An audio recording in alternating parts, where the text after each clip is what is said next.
Hello everyone and welcome to Best Side Cycling. As always, if you enjoyed this video, please roll over the like button and subscribe. Today we're doing the Montreux Connector, which follows just after the Montreux Climb, which I have a video which I'll share a link about, and it runs for about 1 mile and an elevation gain of about 310 feet. It starts at the intersection of 173rd and Village Park Northwest, and as you can see, it's really steep. It just sort of continues on the Montreux way and then just brings you up a total of 3 ramp-up periods of just mid-teen gradients. It's sort of interesting because the short one, as you see I'm doing now, it's already almost sort of over, but the middle one is definitely the longest one, and it will hang in those 14-15% gradients for a good while. It's an interesting very comparison with the Zoo Hill climb, as if you do the Montreux and this connector together, this connector actually brings you up just right where the Zoo Hill climb ends at Cougar Mountain Road, just at the very top, where you can then go do the same descent, or you can even do the bonus Zoo Hill climb as the Zoo Hill one does and head up towards the $1,000,000 view pagoda.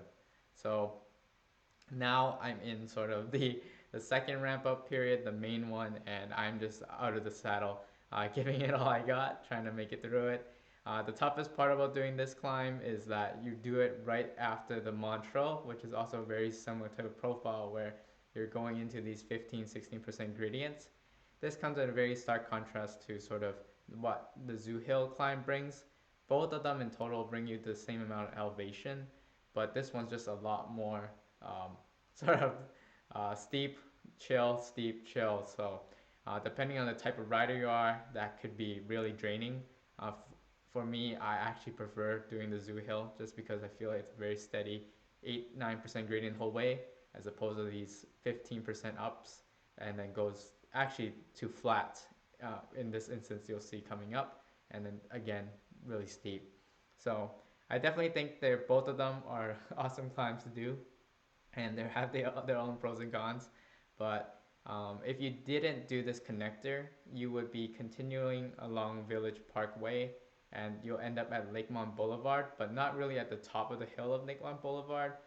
If you were wanting to go westbound, you can descend back northbound towards Sammamish. This connector is just sort of this neat residential way, as mentioned, to just join up with the same way as Zoo Hill, and if you didn't have enough climbing with the Montreux Climb, which it was only about, I think, 600-700 feet of elevation, so together with this connector adds up to 1,000, which is the same as the Zoo Hill. So here is the main slog of the middle ramp. I think the segment is called the wall, which is, I think, accurately fitting. I clearly didn't have enough power to keep riding out of the saddle, so I think I'm in pretty much my lowest gear now, just trying to survive. The interesting thing is that after this second ramp, there's a third one.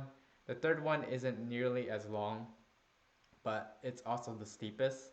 But yeah, you have this reprieve here of just like 3%, 2%.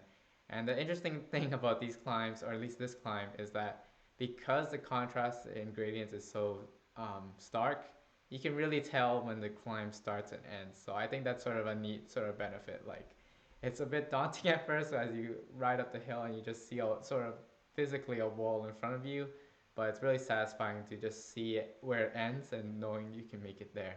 So I'm just about to reach the point where we the final climb, and this is where the gradient actually climbs to 17%, which is sort of a rare number to see, at least in this area.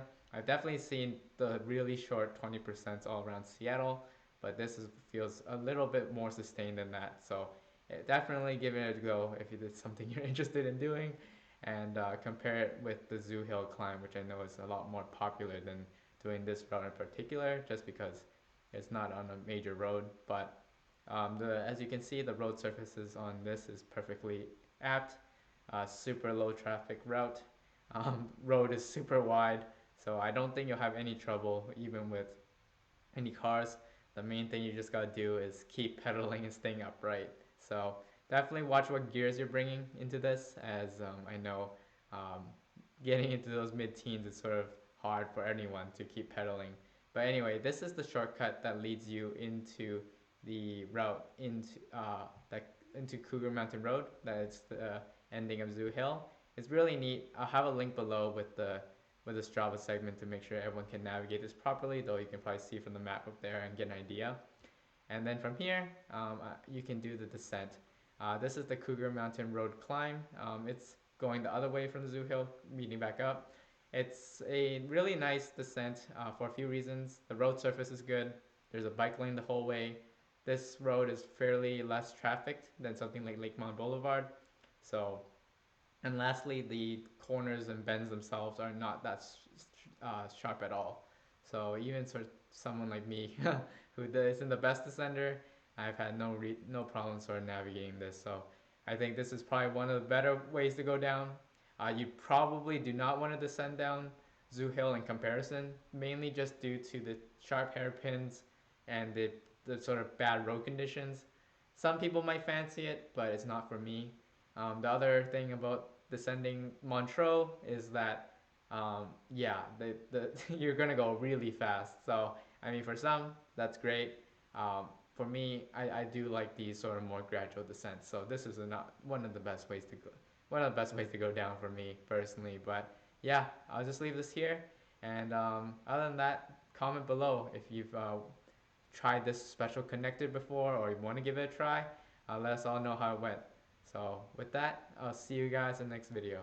Thanks so much.